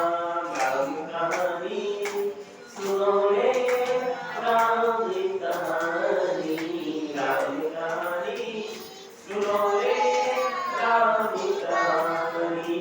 राम सिया राम सिया राम सिया राम, राम सिया राम सिया राम सिया राम, राम सिया राम सिया राम सिया राम, राम सिया राम सिया राम सिया राम। श्री राम भगवान की जय, श्री विश्वेश्वर महादेव की जय। जब तक इस विश्वा को राम का रटना नहीं मिलेगा, जब तक आपका उद्धार। बचपन से जब तक आप भगवान का नाम लेना नहीं सीखेंगे, अंत गतवा यानी अंत समय में आप भगवान का नाम लेना नहीं सीखेंगे। कहते हैं, किसी ने कहा है, सर पर रस्सी आवत जात है, सर मतलब पत्थर, पत्थर में बार बार जब रस्सी रगड़ाती है, पहले जिसने कुएं से पानी भरा होगा वो व्यक्ति जरूर समझेगा इस चीज को। आज के समय में कुआं है नहीं,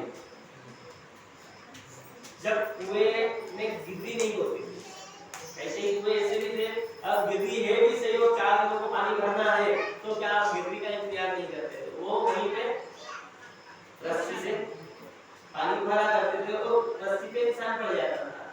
तो ये चीज वही बात बता रहा है कि जितनी बार आप भगवान का नाम लेना सीखोगे, तब जाकर के अंत में राम नाम बोलना सीखोगे। राजा अजामिल की कथा श्रीमद् भागवत महापुराण के अंदर है। बड़े ब्राह्मण थे, दृष्टि ने पाप किया। दृष्टि देखो, कोई करता है, कोई कष्ट का देखा किसने? आंखों, ठीक है। विचार कहाँ उत्पन्न हुआ? मन में। करने कौन गया? इसको हमने ऐसे समझते हैं। अभी आम का सीजन चल रहा है, तब तो हुआ आ गया। वैसे तो अब तो 12 महीने आने चालू हो, सालों भर मिलता है, सालों भर मिल जाएगा। आम को देखा निहाने, तोड़ने के लिए कौन? हाथ। और पेड़ पे चढ़ने के लिए कौन? पेड़। और उधर से माली जी आ गए, हनीलिया आ गए मस्त डंडा लेके, और फिर सेवा करी किसकी? सेवा पीठ की हुई, और टपके कहां से? आम टपके वो पहले नेत्रों से आम जरूर टपके। नेत्रों ने देखा तो दुख किसको हुआ? पूरे शरीर को दुख उठाना पड़ा। इसी प्रकार से भगवान भी कहते हैं। राजा अजामिल ने देखा गलत चीज, उसमें उसकी संगति हुई, संतों का समागम हुआ, संत आए। नगर में कोई ना कोई एक ऐसा व्यक्ति होता है जिसको अपन सब लोग पुराना कुछ शब्द गलत भी बोल सकता हूँ, जो धर्म में नहीं आता। मुझे मैंने रोड़े अटकाने वाला होता है, उसको कॉलोनी वाले सब जने मिलकर के बोलते थे ये बड़ा धर्मात्मा है साहब, इसके यहाँ जाओ तो क्या सम्मान होता है, क्या पूजन करते हैं। इसी प्रकार से आजादी जी के यहाँ संतों ने पूछा, संतों जब गए, संत का स्वागत भी हुआ। पतिदेव नहीं थे घर पे, पत्नियां जितनी भी होती हैं घर पत्नियां, उन्होंने बिल्कुल उनको सम्मान दिया। बोले आपको पता है कि ये घर किसका है? बोले हाँ हमें पता है ये घर किसका है। आजादी का है, बड़ा धर्मात्मा है, बड़ा संतों की सेवा करने वाला है, जबकि संतों की सेवा नहीं करता। बोलता है कोई बात नहीं, एक काम करते हैं, आप जैसा हो। बोले क्या चाहिए? बोले कुछ नहीं, रात भर आपके यहाँ बैठेंगे हम, सुबह हमें आगे नगर की ओर जाना है, हम नगर की ओर चले जाएंगे। आप एक काम कीजिए, रात गुजारने के लिए उनके लिए भोजन बनाने का सामान दे दें, हम हमारे हाथों से बनाएंगे और हम खाएंगे। आजादी थोड़ा घर पे लेट आए, भोजन भी बना लिया, भगवान के दिन बाद भजन चले।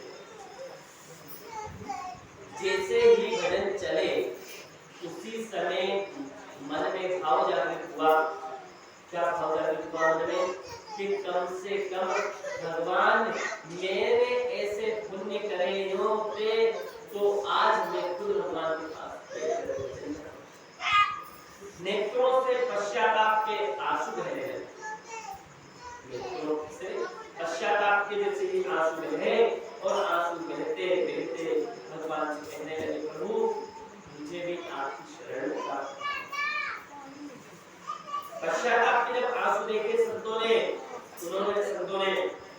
कहा कि एक काम करते हैं, ठीक है हम आपकी बातों को समझते हैं, हमने आपके साथ अन्य जगह ग्रहण किया है, हम आपको एक वरदान देकर के जाते हैं, इस वरदान से आपके निश्चित भगवान की प्राप्ति हो। कहा बोले आपने कि बच्चे कितने हैं? उन्होंने बोला पूरी क्रिकेट टीम। समझ में आ गई क्रिकेट टीम? क्रिकेट टीम में कितने बच्चे, कितने मेंबर होते हैं? अगर एक्स्ट्रा प्लेयर भी जोड़ लिए जाए तो 14 से 15 क्रिकेट टीम के मेंबर। बोले सब बच्चों के नाम क्या रखे? चिंटू, पिंटू, हिंदू, हिंदू, हर तरह के जो आजकल के अपन नाम रखते हैं वो सारे नाम। बोले एक काम करें, अब आपकी पत्नी गर्भवती है, निश्चित आपकी पत्नी के गर्भ से बालक उत्पन्न होगा, उस बालक का नाम नारायण। क्या नाम होते ना? पहले के समय में जब भी नाम मिलते थे तो किसी का शंकरलाल, किसका भोले सिंह, पहले के नाम होते थे, रामलाल, श्यामलाल, कन्हैया, ये ऐसे नाम होते थे जिससे भगवान का अर्थ निकले। बोले अंत समय में अगर अपन जा भी रहे हैं, अंत समय में तृष्णा रहती है बच्चों के प्रति, तो बोले उन बच्चों के नाम तुम लोगे तो निश्चित भगवान की प्राप्ति हो जाएगी। ऐसा ही करा, अंत समय भगवान की प्राप्ति। ये संवाद इसलिए समझाया गया कि इस संवाद से हम ये समझे कि निश्चित अंत समय में हम भगवान का नाम लेंगे तो भगवान के पद को प्राप्त करेंगे। इसके बाद तुलसीदास जी ने बंदहु गुरुवर परम परागा सुरसे सुरसे सरसे अनुरागा अमित मुदित चरित चराऊ शान सकल भय तुर पुरवाहु बंदहु गुरुपद तज कृपा सिंधु रूप हरे महामोहतम कुंज शिवचने रवि करे मैं उन गुरुदेव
कि आप गुरु जी की वंदना कर रहे हो, ठीक है, गुरु जी के साथ साथ आप जो अज्ञानी है उनको क्यों वंदन कर रहे हैं?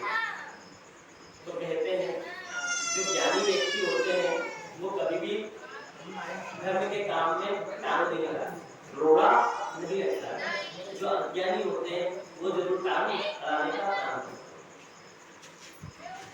जैसे कि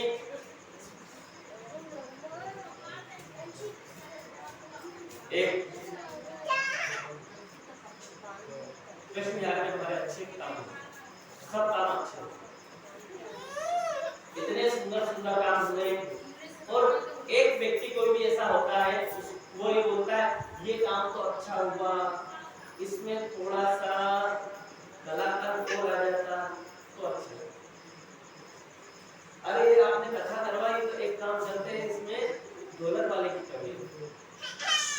अरे आपने अभी स्थापना दिवस का काम कराया ना, इसमें आपने सब कुछ अच्छा कराया पर थोड़ा सा क्या नाचने का मौका नहीं। यानी कोई एक मनुष्य ऐसा होता है जो कभी भूलता है, किसी न किसी तरह से अपने कार्य में विघ्न डालने वाला होता है। तो सब लोगों ने एकता करी और एकता करके जो नाटक बताता था, जो कमी बताता था, उसको कहा कि एक काम करो, अब शिखर का स्थापना का समय आने वाला है। क्या आने वाला है? वो शिखर स्थापना का समय आने वाला है। आप बताते हो कि हर काम में कमी रहती है, तो एक काम करते हैं, आप जो बोलोगे, क्या बोला? आप जो बोलोगे वही काम होगा, उसके अलावा हम कोई काम नहीं करेंगे। बोले ठीक है, सारा काम सौंप दिया। बोले टेंट लगवाना, बोले लगवा दिया। इसकी पानी की टेंट लानी, बोले ला दी। इतना ये कर दिया, सारा प्रोग्राम बहुत अच्छे से हो गया। फिर बाद में पूछा उसी व्यक्ति से, अब बताओ प्रोग्राम कैसा? तो कहते हैं कि आपने जो प्रोग्राम बताया है वो हुआ तो बहुत बढ़िया, इस जैसा काम कोई अपनी 8-10 कॉलोनी वाले भी मिलकर के इतना अच्छा काम नहीं कर सकते जितना काम हमारे कृषि विभाग वालों ने कर दिया। पर एक कमी रह गई।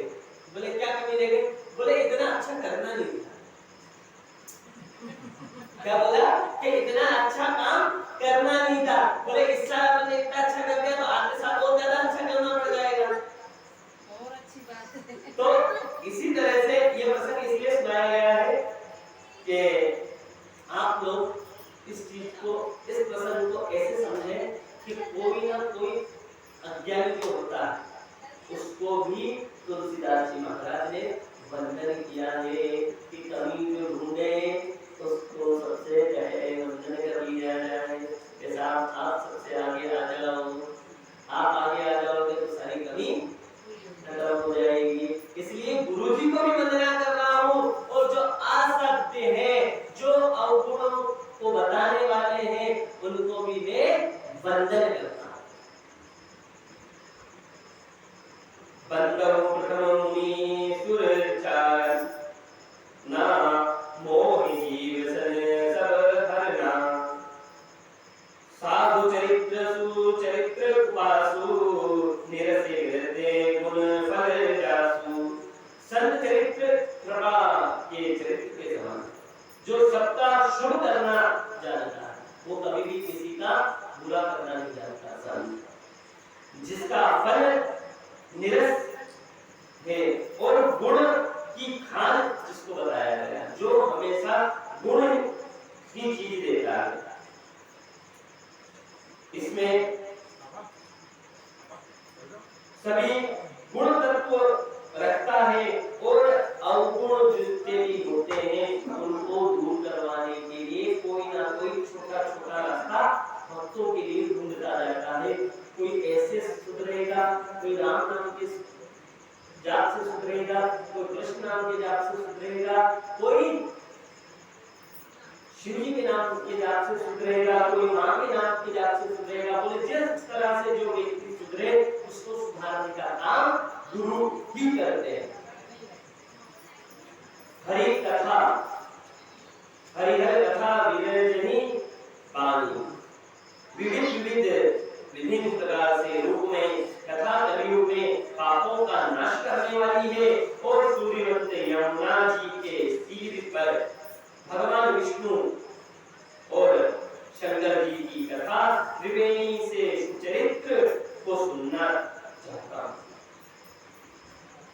हे प्रभु भक्त कई प्रकार के हों। आजकल के कलयुग के बच्चों के ऊपर ये प्रसंग आ रहा है।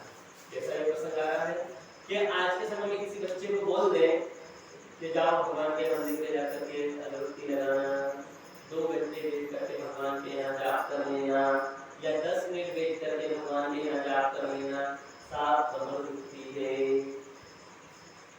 अभी 3 से 4 दिन का एक अभिषेक करवाया है, रतलाम से बाहर जाकर के अभिषेक करवाया था।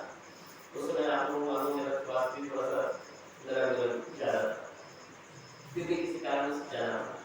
वहाँ पे जाकर के करवाया तो सही अभिषेक, पर मन में एक ही उनके शंका थी, पंडित जी मम्मी पापा के कहने से करवा तो रहा हूँ, 26 साल के मम्मी पापा के कहने को हमेशा कहते रहते हैं कि मुझे बात करना चाहिए, जन्मदिन है, जन्मदिन पे केक वेक नहीं काटना चाहिए, पर दोस्त लोग नहीं मानते, केक काट रहे हैं, पर मम्मी पापा के कहने से मैं अभिषेक कर रहा हूँ। इसको कराने से होता है और कितनी देर लगेगी, मेरे से ज्यादा देर नीचे बैठा नहीं जाता, मेरी कमर। अभिषेक चालू होने से पहले रास्ते में बात हो रही है ना, भगवान के वहां पहुंचे भी नहीं है, किसी वहां पर पहुंच जाए, पूजा चालू करवा दे, कब जाकर के मालूम पड़े। उससे पहले ही सारी पंडित जी कोशिश करना जल्दी जल्दी ठीक है साहब, आपको जल्दी, मेरी रेसिपी तबीयत खराब है, मुझसे बोल निकल नहीं रहा था, मतलब और बढ़िया भगवान थोड़ा सा रेस्ट मिल जाएगा, कहने को थोड़ा रेस्ट मिल जाएगा। बोले नहीं साहब, वहाँ गए, उनके पिताजी आए थे साथ में, वो दूसरी गाड़ी से आए, तो देखने आए थे कि मेरा बेटा कैसा है, वो माँ बाप ही जानते, बेटा क्या करेगा क्या नहीं करेगा माँ बाप से अच्छा कोई नहीं जानता। पिताजी पीछे पीछे आए, देखे सही के पंडित जी वैसे आके बात करिए, पंडित जी 1.5 घंटा तो लगता है, मेरे को मालूम है, आपने मेरे काम करवाया, अभिषेक वगैरह करवाया, 1.5 घंटा नहीं लगता है घड़ी से, ना बिल्कुल 1.5 घंटा लगता है। बोले ये 1.5 घंटे से पहले उठना नहीं चाहिए।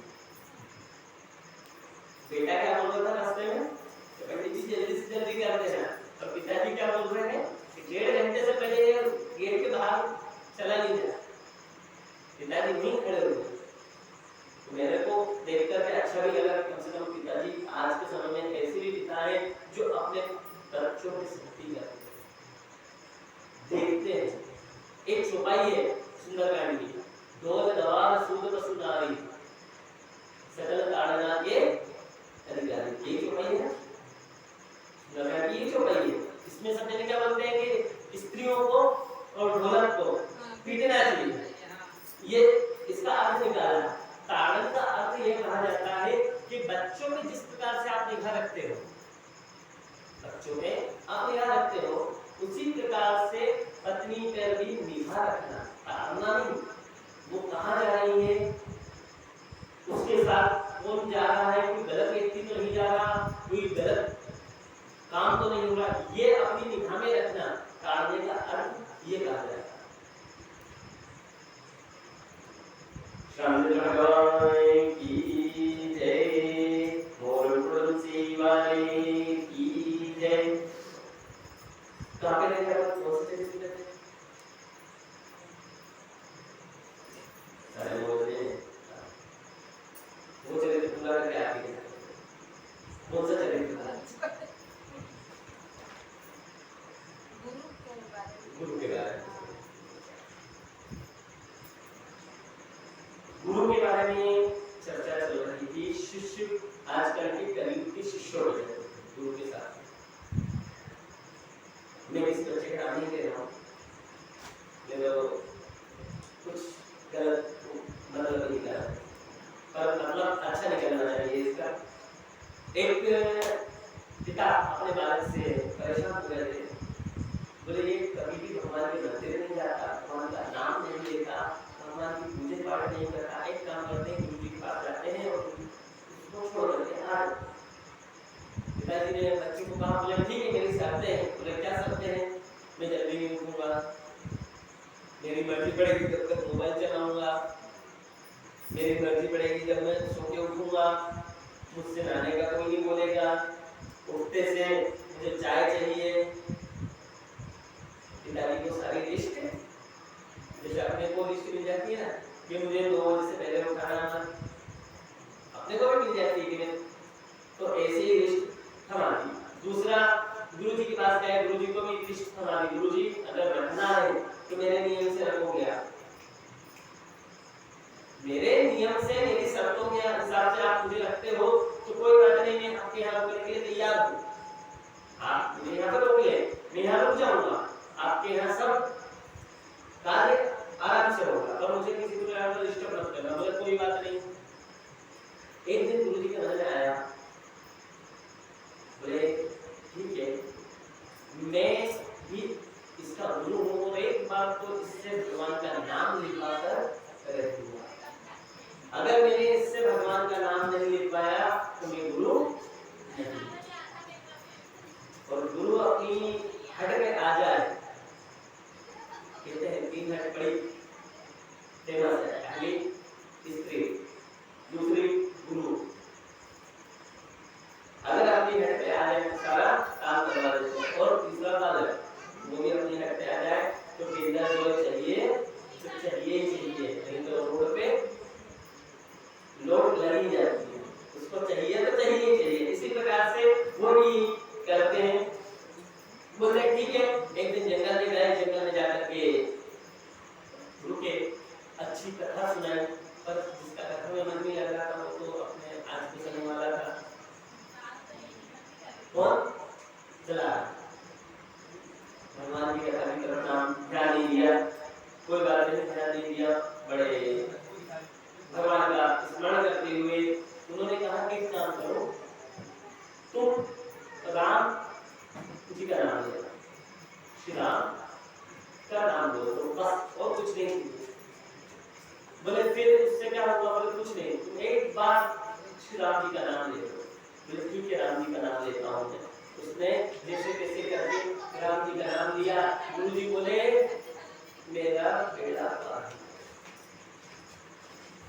वो पूछता बेड़ा पार कैसे हो गया? ये तो बताओ। बोले कुछ नहीं, एक चीज याद रखना, तुम जब भी मरोगे, जब भी तुम मरोगे तो इतना ध्यान रखना, यमराज तुमसे पूछे कि तुम्हें क्या चाहिए, तुमने एक बार श्री राम बोला है, क्या चाहिए, तो उनको बोल देना जो श्री राम का नाम बोलने का फल हो वो मुझे दे दो। क्या? श्री राम जी के नाम का बोलने का जो फल हो मुझे दे दो। ठीक है, मृत्यु को प्राप्त हुआ, यमराज के पास गए, चित्रगुप्त जी ने सारा डाटा सुनाया यमराज को।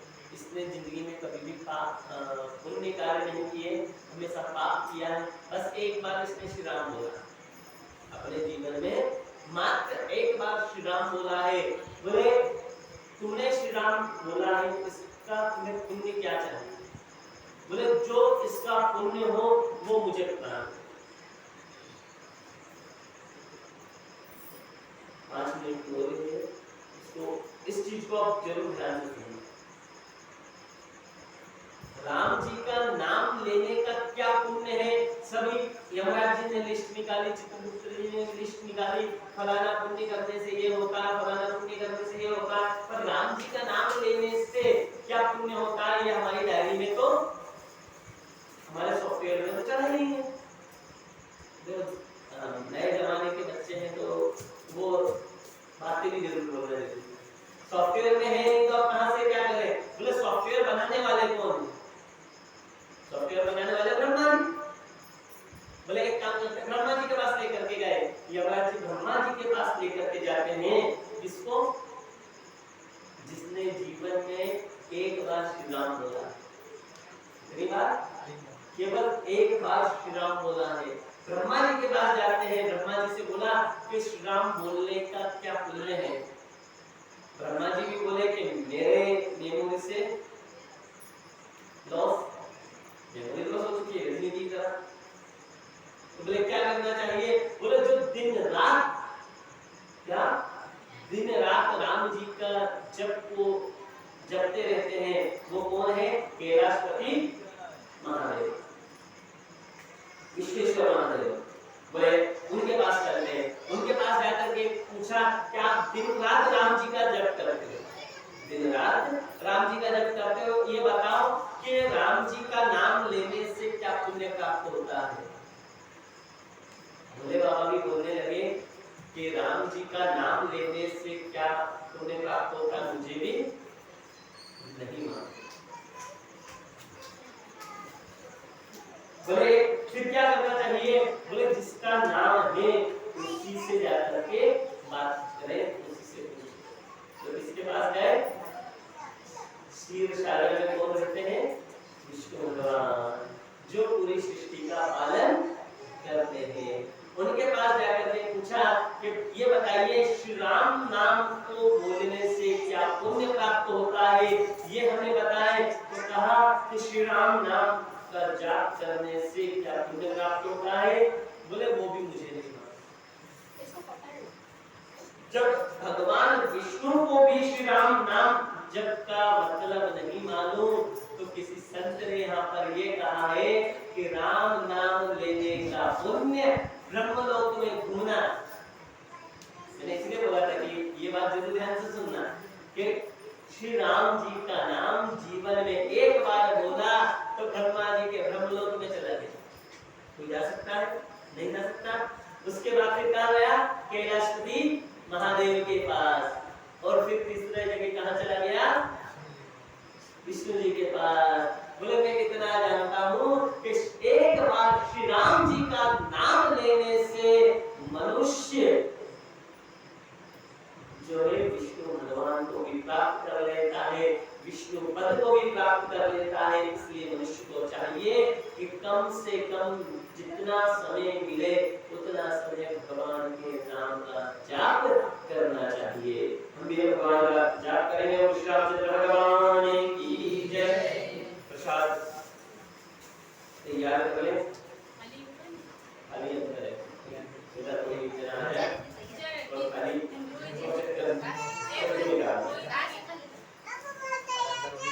ये इसमें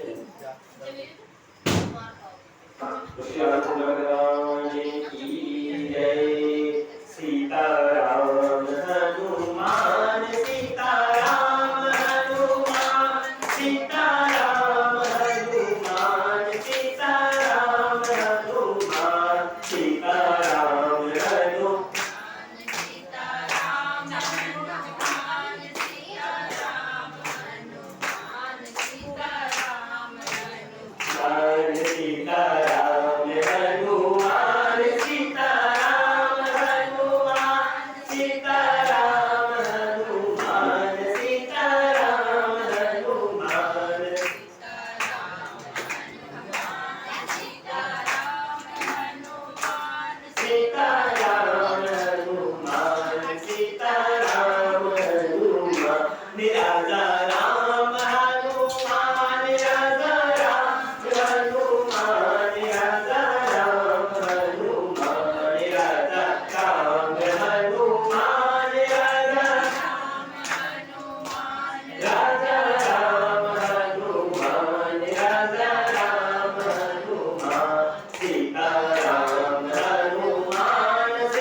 शंकर भगवान का विवाह, इसका विवाह ठीक है। जो भी यजमान कल पूजन के लिए आना चाहे वो कृपया करके साथ में, आज भी बहुत समय हो गया था, साथ में आएंगे तो सही आपकी 9:30 आज जगह से 9:30 बजे सही 9:30 बजे हम भगवान का फूल लगाएंगे। इसलिए सभी समय से आए तो आनंद आएगा। और हमारी मंदिर समिति की जो ढोलक और ढोलक बजाने वाले दोनों कल उपस्थित समय से रहे, थोड़ा सा आनंद आएगा। मुझे भजन गाने में थोड़ा सा आनंद मिलेगा और आप लोगों को भी भजन गाने का आनंद होगा, क्योंकि भोले बाबा की बारात है और बिना बारात नाचे कूदते पहुंच जाए तो फिर क्या होगा। और परसों के दिन यानी कथा का चौथे दिन राम जी का जन्म उत्सव रहेगा। अगर कोई राम जी बना करके गाना चाहे, छोटा वाला अगर आपकी बोलोगे कि तो उसको बना करके लेके आ सकता है, नहीं तो कोई बात नहीं। ऐसे ही हमारे भगवान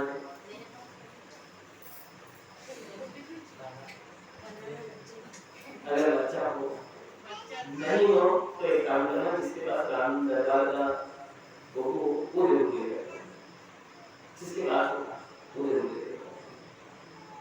पर जितने भी आप दिन बचे होंगे, 7 दिन बचे, 2 दिन की राम कथा होगी, 2 दिन निकल चुके, 2 दिन माइनस होने के बाद कितने दिन बचते हैं? 9 में से 2 दिन माइनस हो गए, कितने? 7। थोड़ी सी गणित कोई बात नहीं। अच्छा देखो, गलती आदमी नहीं करता है जिसको कुछ करने की चाह हो, तो जिसको करने की कुछ चाह नहीं हो, गलती नहीं, तो चुपचाप सुमन की तरह चुपचाप बैठ जाए। इसलिए गलती करो तभी जाकर के आप सीखोगे, बिना गलती करे कोई नहीं सीखता। माँ के पेट से कोई सीख करके नहीं आता, सीखना सब इस जगह ही पड़ता है, भूमि पे ही पड़ता है। इसलिए कोशिश करें सभी